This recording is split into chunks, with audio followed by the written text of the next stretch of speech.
Welcome to Get Rich Education. I'm your host, Keith Weinhold. Newly minted doctors come out of medical school with hundreds of thousands of dollars in debt.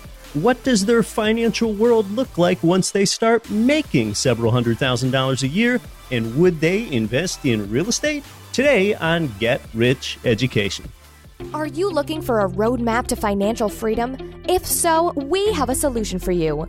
Norada Real Estate is offering a limited number of free strategy sessions to help you get out of the rat race. Learn how you can create wealth and build monthly passive income.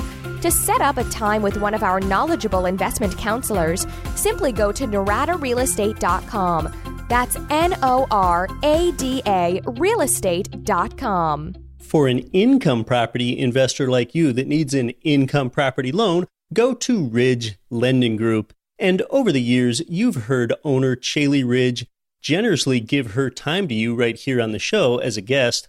Ridge provides investment property loans in almost every U.S. state, and you're going to find out how they've helped more Americans realize their dreams of financial freedom through real estate than any other mortgage lender in the entire nation when you get started at ridgelendinggroup.com. Get Rich Education is brought to you by Ridge Lending Group, Producers Wealth, Norada Real Estate, and Total Control Financial. You're listening to the show that has created more passive income for people than nearly any show in the world. This is the powerful Get Rich Education.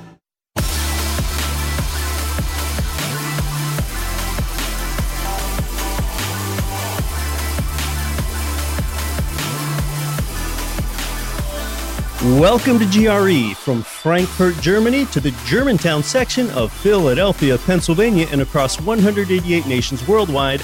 I'm Keith Weinhold, and this is Get Rich Education. So recently, I struck up a conversation with a newly graduated medical school student. He had completed med school and his residency, and he was about to head off to begin work as a doctor in a month or two. There we were, chatting away inside an REI outdoor clothing store, as it was, and I learned that he was coming out of school with some substantial debt, as you would expect. In fact, he let me know that he had $450,000 in educational loan debt. He was in his early 30s. He let me know how much of a priority it was to him to pay off that $450K in debt. His plan was to begin his doctor career in the remote panhandle region of southeastern Alaska. He would kind of be sacrificing his lifestyle for a few years. He conceded, and he just really wasn't going to be working where he wanted to. But by working in that remote place, he was going to make a higher salary, is what he told me. And that way, he figured he could pay off his student loan debt in just 3 years by working in a remote part of Alaska. Now, I can't call that educational loan debt good debt because that is debt that he needs to repay himself. Additionally, student loan debt is one of the few debt types that cannot be written off in bankruptcy, but I think he found it insightful when I gave him some perspective. He told me that the loan interest rate that he was paying was 6.8%, and I believe that rate was fixed for quite some period of time. I let him know that if the rate of inflation is just say 3%, that his effective cost of capital is then just the 6.8% interest rate minus 3% inflation, or just a true 3.8% cost of capital. I told him that if I were him, I wouldn't rush to pay it off, but I'm not him, so he did express interest in learning how to invest in real estate and stocks, and I gave him some knowledge that if he learned how to do so, he might very well then feel like I do. You know what? At that moment, I told myself, okay, now don't launch into the 5 ways real estate investors are paid because it's kind of a longer explanation with a bunch of numbers. So I told myself, resist doing that here in the store aisles where we're surrounded by North Face and Arc'teryx jackets and Cloudveil parkas. But, you know, once he asked me how anything less than a 20 to 25% return from real estate investing would be something that I considered disappointing, I just had to. So I broke down the 5 ways. I could not resist. I kind of left the conversation energized, and he probably found it to be helpful, but maybe a bit much when you're hearing that for the first time. But he probably at least found it somewhat perspective shifting. Well, today, I think that you're going to find it interesting as we talk to a different doctor that I know, and that's Dr. Buck Joffrey. And I know that he found his perspective shifting moment not from a conversation with me or someone like me in the aisles of an REI outdoor store, but rather from discovering a pivotal and well-known book. Dr. Joffrey is of Indian descent, and I think, it's pretty customary for Indian Americans to have expectations from their family to embrace the medical profession, but that's not exactly what happened here. Let's meet Dr. Buck Joffrey.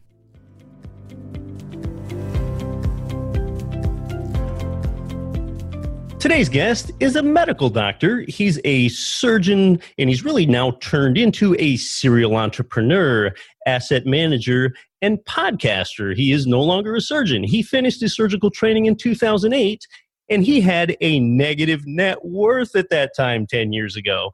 But since then, he's started multiple 7- and 8-figure businesses and amassed a substantial portfolio of investments in the real estate, energy, internet, and healthcare sectors. He's also a financial educator and best-selling author. Welcome to Get Rich Education, Dr. Buck Joffrey. Thanks for having me, man. Hey, it's so good to have you here. So tell us about it, Buck. After medical school, as you were kind of coming up as a young doctor, now you were finally making some money after being in school. Just tell us what that was like, and if you had a lot of medical debt to address, or what your life felt like at that time when you finished your surgical training back in 2008. It was a little bit more abrupt, I would say. What happened was that I finished in 2008, and at that point, I was a surgical resident. I had debt, probably 6-figure debt. It never really dawned on me that was going to be a big issue because I knew I was going to make some decent money, probably mid-6 figures and stuff like that. But the bigger issue for me, I think, was that when I came out of training, I had something unique happen, a big transition where I was a very academic guy. I used to write a bunch of these academic papers. I had all these papers in the journals of neurosurgery and head and neck surgery and all this stuff.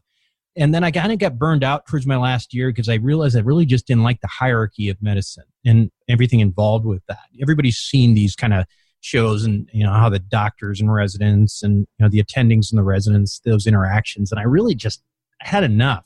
And I also felt like, academics was sort of the same way. It's always about trying to schmooze with editors and, politics and stuff like that. Yeah. When I finished, I was at a really weird place where I was sort of giving up on this thing that I'd always imagined that I'd go on to be a chairman at some, university or something like that. And I was certainly on that track. And then I got married the day after residency graduation, and my wife and I went to Mexico. And on the way back, a week later from our honeymoon, I found this book. Literally, Keith, this is totally random, right? I am in a dingy Puerto Vallarta airport bookstore, and there's 3 books there, right? And 2 of them are with guys with long, hair, who are all ripped and, some kind of weird novel like that. And then there was Cash Flow Quadrant. There's Robert Kiyosaki.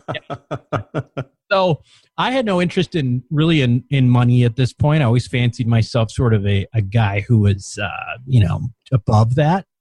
You've heard that before, right? Too smart or too professional or too academic to be worried about money. Sure. That was me. And so I picked that book up. I read it on the flight home to Chicago, and I came off that plane a different human being. It was like this lightning struck me. And I went through a massive transformation where I just was like, I am an entrepreneur. This is talking to me. I want to be an entrepreneur. That's where my life changed right then and there. For those that don't know, we're talking about Robert Kiyosaki's book, Cash Flow Quadrant, which was essentially a successful follow-up to his landmark book, Rich Dad, Poor Dad, which was published just a few years earlier than that. So, Buck, you found this book at an interesting time. You're a new medical doctor, and at the same time, you're kind of feeling that what you're supposed to do and what you wanted to do professionally are beginning to diverge. I got very lucky in that because I don't think that happens to a lot of people who are on this academic, highly successful track. If you look at the way the system is built, Keith, you've heard me talk about this before, but the education system, which you and I both agree is a little bit of a not a great setup for success in life for a lot of people. It's so structured. It's a product of the Industrial Revolution. You can almost imagine kids going from one station to the next, and you plop a certain amount of information, and it's like a factory, right? And after 12 grades, you got to finish product, and you just think that you have to go down this pathway of success. And if you actually are successful in that system, it creates this Pavlovian feedback to want to continue to do really well with what people tell you is the right thing to do, right? It creates this desire to follow a curriculum and do well. And there's no more curriculum. So what do? You follow conventional wisdom, which takes place of a formal curriculum. And that's where I think people really get in a place where they restrict themselves in life. And conventional wisdom in so many ways, right? Like, what do? We get a job. We put money in our 401ks and IRAs and mutual funds because it's the right thing to do. It's conventional wisdom. We don't go out of our comfort zones. We don't challenge conventional wisdom because we think it's wrong. That's conditioned into us. And the more successful you are in the school system, the harder it is to break away from that paradigm. And that's where I was. And luckily for me, I was able to break away. And most people correlate a successful surgeon just with being a successful person and a valuable person. You're obviously helping people. And after medical school, when you were coming up as a young doctor, you were starting to make some good money. Young doctors like you, what you would do is it was normal to ask the senior guys what they do for investments, and they would just kind of give you the name of their wealth advisor. And the name of their wealth advisor probably had something to do with the stock, bond, and mutual fund-based sort of asset manager. But you had that seed planted in you that all began in a little bookstore in Mexico. Pretty much, yeah. And what else happened to me was that in retrospect, my dad was in real estate my entire life growing up. I came from upper middle class background. I mean, I certainly didn't want for anything.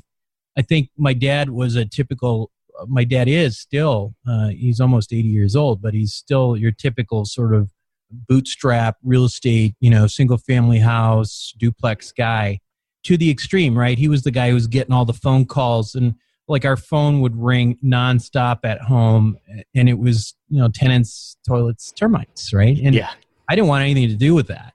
It wasn't even on my radar. It was something like my dad did, but I would never do myself. So when I got to the point where I was making money, the stocks, bonds, mutual funds thing was out there, and that's what everybody else was doing. But the combination of reading Kiyosaki's book and then also looking at my own dad's experience going, hey, he did pretty well, right? And then Robert Kiyosaki says, I don't have to do toilets, tenants, and termites to do real estate or to do any other alternative assets. Keith, you know this. Some people, when they make that decision to go to the dark side, our side, right? Like to the real estate and real asset side, they feel like they are doing something wrong, right? They are programmed to believe in, the gospel of Wall Street so deeply that until they start really doing well in real estate and they've really shown it, they have this fear of doing something wrong. Luckily, I didn't have that because I was like, well, I guess my dad did it. I mean, the phone was ringing all the time, but we didn't have any problems paying the bills. So. Yeah, and I think you'd agree we're actually on the light side of the force here as a real estate investor, doing good in the world, providing people with good housing. But yeah, Buck, it's kind of like people need to unlearn before they can learn. When you're a young doctor coming up, you're working hard, it seems pretty fun and pretty interesting and even intoxicating to make a lot of money for a change after you've been in school for so long. And you probably got your head down and you don't have a whole lot of time to learn about investing. And, you might just hear some of these conventional nuggets sprinkled in. Maybe one of the conventional nuggets is how mutual fund investors, for example, get excited about the rule of 72. I think you all know what the rule of 72 is. You take the number 72, You divide it by your annual return. Say your annual return is 10%, and 72 divided by 10% equals 7.2 years. That's the number of years it takes you to double your money. Therefore, if your rate of return is 6, 72 divided by 6 means it takes you 12 years to double your money. That is pretty simple. That is pretty conventional. That is pretty accepted. And when you're so busy at work, it's just easy to hand over your money to somebody else and not really take control of what you're doing. Yeah, absolutely. I mean, there are so many problems with that. First of all, as you talked about mutual funds, and we use the rule of 72, and we're saying 7% because that's like maybe some sort of historical average. But if we look at the last, 3 decades, average mutual funds have returned somewhere between 3 and 3.5%, which is, maybe a touch above inflation. So in real dollars, what you're looking at is probably about 1% growth or better on average with mutual funds. So really, you're talking about 72 years to double your money. And that's just the reality. I talk to people all the time who are finally coming to the light side, as he said, who part of the reasons they do it is they say, well, gosh, I've been, I keep hearing about how this stock market is off the charts. For some reason, I'm only like barely gaining anything on my portfolio. Yeah. When you take account for inflation and the emotional component that you cannot discount, and taxes and fees and volatility with the way things are reported, your real return is often zero. Most people just don't understand that. Yeah, and it's unfortunate because I guess it goes back to the idea that we are programmed to trust. We trust in the curriculum. We trust in conventional wisdom. And the problem with that is that conventional wisdom is often wrong. We have found that throughout history, right? We found that, in fact, the world was not flat. As you know, there's this whole thing back. There was something when we were growing up. I'm probably a little bit older than you. I'm 44 years old, but I remember growing up, and you'd see that food pyramid up in class, right? For most of what you're supposed to. Like 80% was supposed to be carbohydrates, and then, you kind of move back. We found out recently in the last few years that whole food pyramid was based on some research that was done by Harvard scientists back in the 50s that was funded by the sugar industry. And what they wanted to do is they wanted to downplay the role of simple carbohydrates and sugars in cardiac disease. And so that's where the food pyramid came out from, and it influenced an entire generation of people's eating, and presumably, a lot of cardiac disease and obesity. And again, it just goes back to the idea that not only can conventional wisdom be wrong, but it can be affected by special interests such as Wall Street, and it may not be good for your health. Well, I love those references. The fact that people believed the world was flat, the fact that people believed in the food pyramid, and those things are accepted and perpetuated and recirculated for a couple reasons. That's what people have always believed. And also, when everyone else around you believes that same thing, for example, mutual funds are a good thing to invest in, it's very difficult to change. It's very difficult to unlearn. Buck and I are going to come back and talk about that more. You're listening to Get Rich Education. Our guest is Dr. Buck Joffrey. More when we come back. I'm your host, Keith Weinhold. Finally, Total Control Financial gives you checkbook control of your 401k and IRA money to invest in real estate. It's time to get your retirement money into your own checking account, but you've got to avoid the little-known tax that you'll pay with any self-directed IRA. Instead, it's time for the QRP. Learn more and get a copy of the QRP book by text messaging the letters QRP to 72000. That's text QRP to 72,000. MC Laubscher is the host of the top-rated business and investing podcast, Cash Flow Ninja, and also the president of Producers Wealth. Producers Wealth assists people in creating, protecting, and perpetually multiplying wealth in any economy through creating processes that help them increase their production, provide them with liquidity, passive income generators, and opportunities for enormous growth.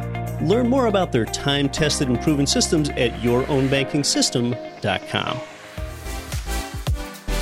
This is Entrepreneur on Fire's John Lee Dumas. Don't follow money. Make money follow you with Get Rich Education.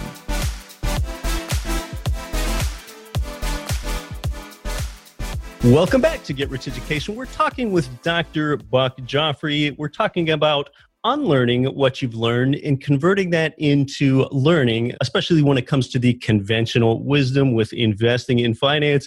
And, Buck, I think one of the big unlearning parts really centers around my favorite four-letter word, DEBT. That is debt. A lot of conventional people say, oh my gosh, if I had millions of dollars of debt, I wouldn't be able to sleep. Well, what I say, Buck, is that if I didn't have enough debt, if I did not have the millions of dollars in good debt that I have, I wouldn't be able to sleep because I know I would lose leverage and inflation hedging and tax benefits and the size of my portfolio. So I really embrace debt. Now, I imagine since you did graduate medical school with a lot of debt probably had a negative connotation with you for a while until that changed. Tell us about that. Well, I think pretty quickly after my conversion to purple, I started to view the world very differently. And debt was a good thing as long as it wasn't just for buying, as Kiyosaki would call it, doodads, things that don't make you money. But as long as you're using debt to make more money, I think it's extraordinarily important. In fact, I have a mathematical formula that I call the wealth formula, which is a little riff off of Newtonian physics of momentum. But the idea being that there are a few major variables that are involved with creation of true wealth. And one is mass, which is actually investing money, because you can't become wealthy and make a lot of money investing if you don't invest money, right? So you got to have some money. And then there's velocities, how quickly your money comes back to you or your yield or whatever. And then finally, as you called it, debt. So for me, I refer to this as leverage. And the thing that people don't understand, I think, and this is one of the major differences between the poor and middle class, and for that part, probably even the upper middle class, and then the truly affluent, is that debt is a critical component. Leverage is a critical component to creating wealth. And I'll go as far as to say, unless you are, Lady Gaga or LeBron James or, somebody who is going to make enormous amount of money, Kirk Cousins, I think with the Minnesota Vikings, $80 million over the next couple of years. Yeah. Unless that is you, it is virtually impossible, I will say impossible, to create significant wealth without debt. It's just the reality. And, I started out as a neurosurgeon, and, I have friends who are neurosurgeons making $1 million, $2 million a year. And I can't tell you how much it kills me that these guys are not investing in anything to take that money to create insane amounts of wealth using debt. They will not get wealthy. Sure, they'll do well, and sure, they'll be fine, but they're not going to become really wealthy because they're not using debt. That's right. And most people have a negative connotation with debt that come from the conventional consumer credit world. And that's because they've been trapped underneath debt because their first debt was, their first 8-year-old used Ford F-150 pickup truck that they bought and owned and had to make payments on and had to work for. They weren't on top of debt. When your debt's reliably outsourced to others, now you're on top of debt. You're not trapped underneath it where you had to make those debt payments on your Ford F-150 truck since that was the first substantial debt. If you hear that someone has millions of dollars in debt, and I'm one of those people, I myself, decades ago, I thought, oh, that sounds terrible. I would never want to be that person. And I think when you grow up, you learn that you would need to be pretty well off in order to have millions of dollars in debt. Right. And, to give an example of what we're talking about here, debt and leverage is, say you buy a $1 million apartment building and you put a $200,000 down payment on it.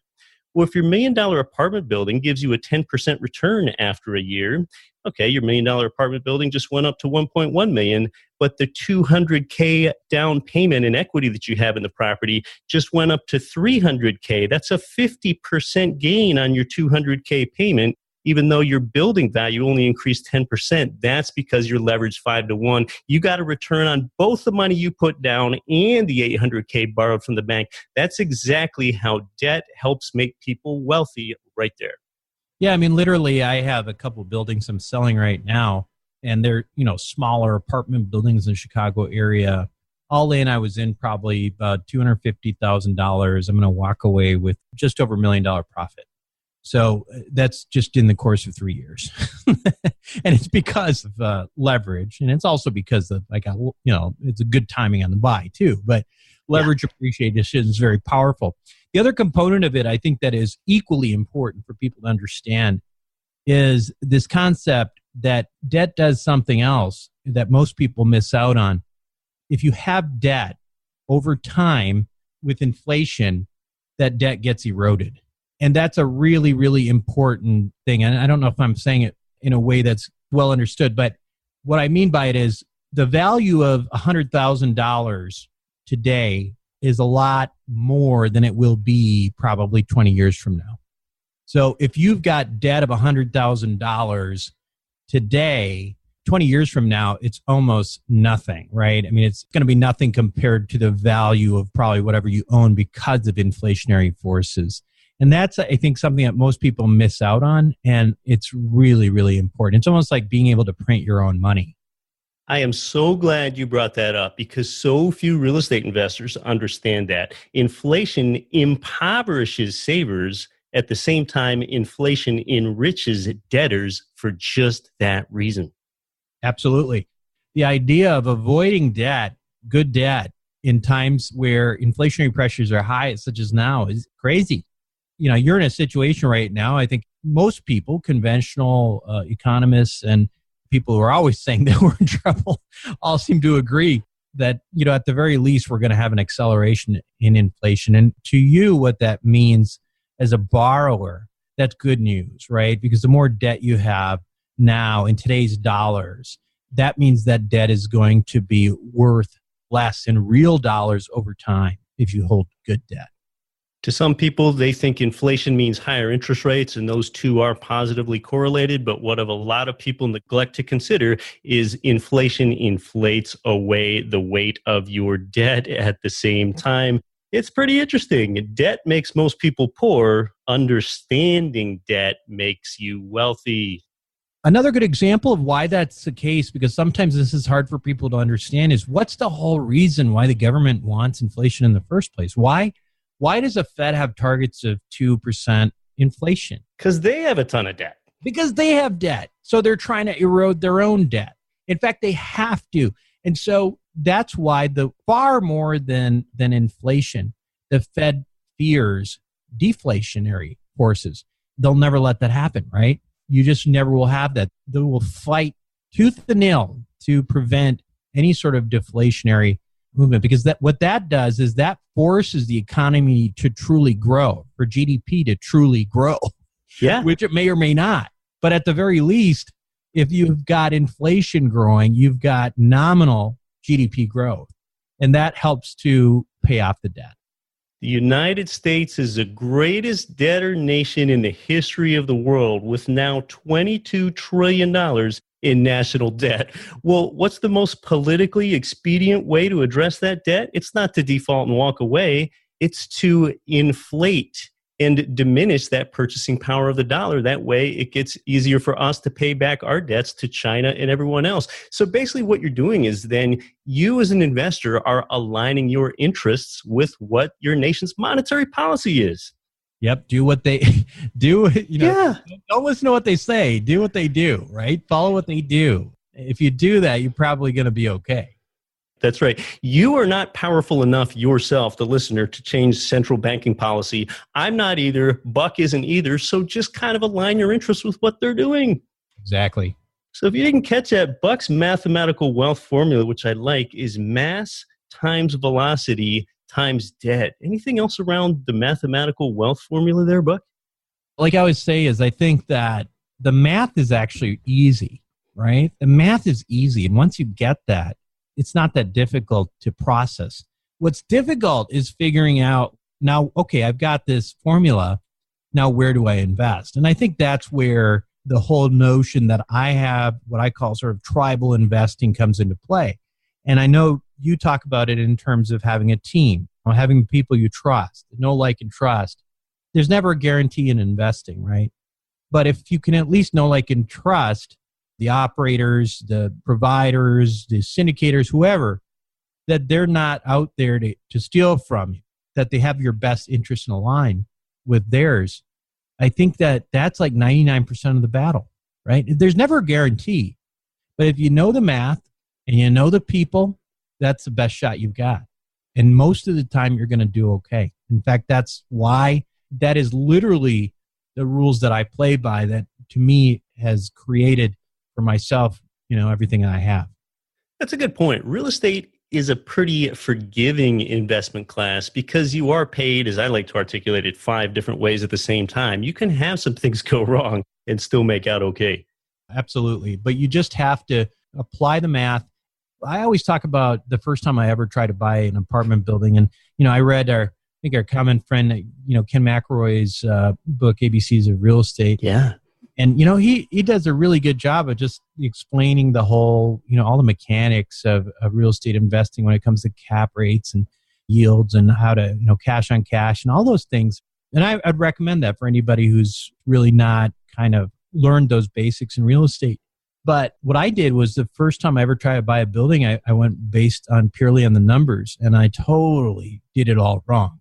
I just bought a building that was on LoopNet, where buildings go to die usually. And I used the same broker that helped me buy my luxury estate in the North Shore of Chicago. Oh, boy. A D-class building in the south side of Chicago. I mean, I did everything wrong and I lost money. So the point is, you got to know the numbers. The numbers are pretty easy. Then it just becomes like trying to figure out, listen to Keith or any other people that around you that like and trust that are doing well. This is a team sport. And don't try to go out at this alone right away, especially if you're a beginner, because there's a good chance somebody's going to be out there to just kind of take your money. So, well, that says so much about the strength of the team. The agent that sold you your luxurious home in Chicagoland was not the same agent you should use to buy an apartment building on the south side of Chicago because it looked good on a pro forma, but that's where you're running into the old, you've got physical occupancy, but economic vacancy idea. Exactly. Well, Buck, you've got a podcast. It's called Wealth Formula. You've got a great voice and a good network. Tell us about that. Yeah, Wealth Formula podcast it's about 1.5 years old or so. And it is, I wouldn't call it a real estate podcast. I would call it an investing podcast. I mean, I talk about real estate. I talk about other avenues that people don't know about, whether it's life insurance products. I talk about a number of things that typically what you would consider non-traditional. What I like to focus on is that I'm in a unique position where I'm straddling the worlds of, the upper middle class doctor guy and the more affluent, the ultra wealthy. I have a lot of contacts in that area, and so I'm constantly learning from those people. And so what that's created is this ability for me to bridge that world with, for the most part, a lot of accredited investors. I mean, I think my show, it's good if people generally want to learn about non-traditional investing, even real estate, but outside of real estate as well. But it's really geared to accredited investors, people who maybe you make a couple $100,000 a year. You're working really hard and you would like some alternatives and you'd like to know, what's behind the curtain.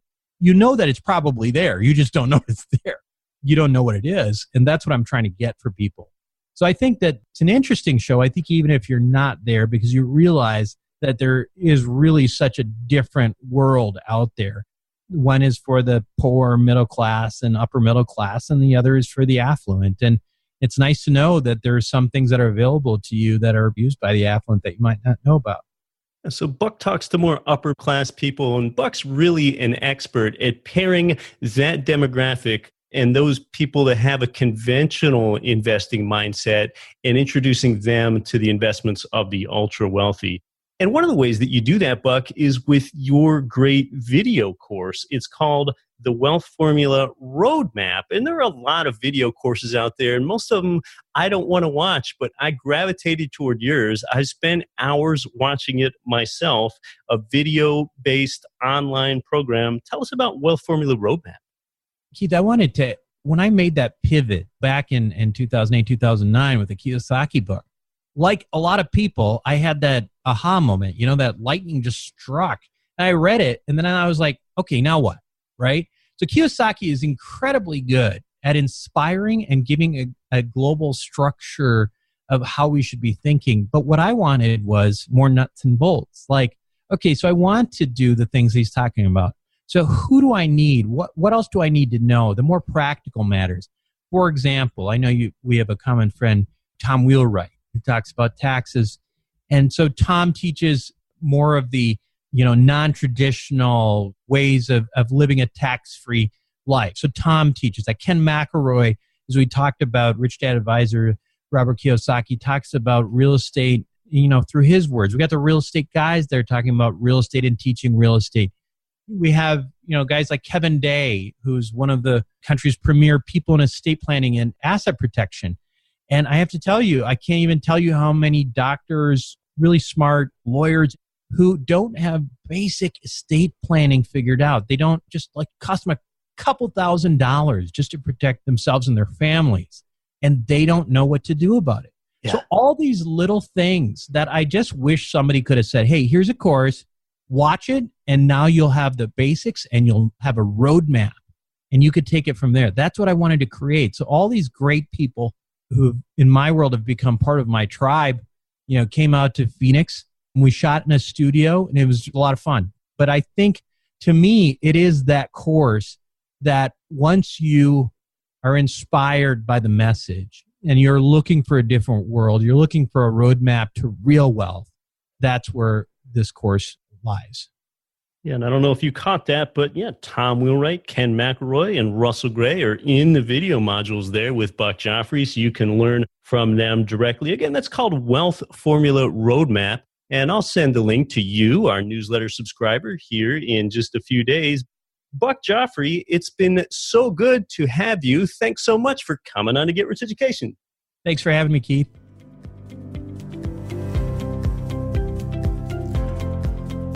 Look, Mitt Romney and the Romney family don't own the Fidelity Magellan Fund or any mutual funds, and I don't either. The Rothschilds don't own any IRAs, but you don't need to have Rockefeller-esque assets and income to invest in something that's going to give you a durable, substantial, passive yield over time. Dr. Buck Joffrey gets it. We're aligned on a number of thought paradigms and take a lot of the same actions. His Wealth Formula Roadmap course tackles the mainstream blasphemy of embracing smart debt. Just like he said today, it is virtually impossible for an everyday person to become wealthy without debt.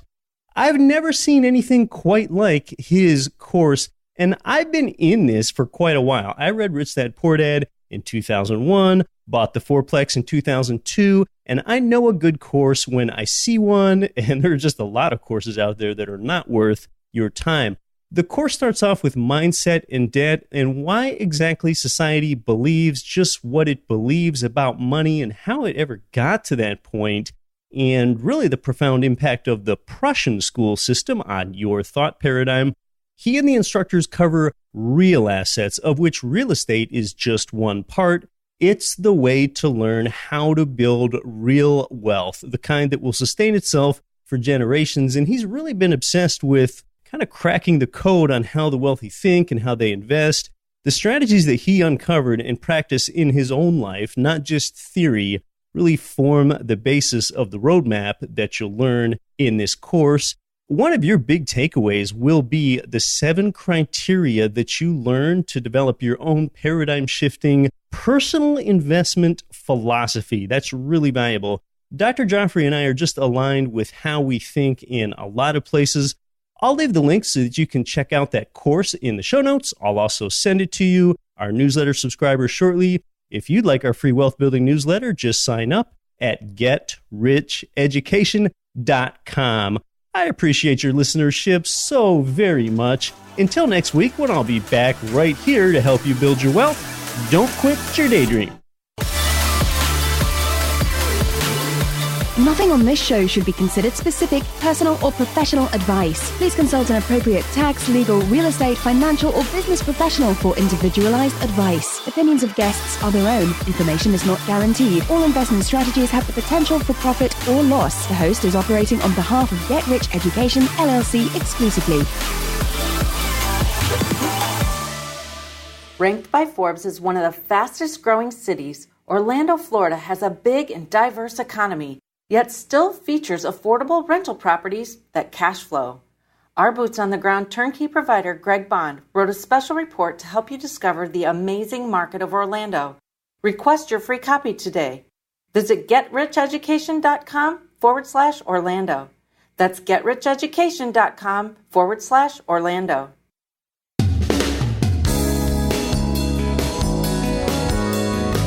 The preceding program was brought to you by your home for wealth building, GetRichEducation.com.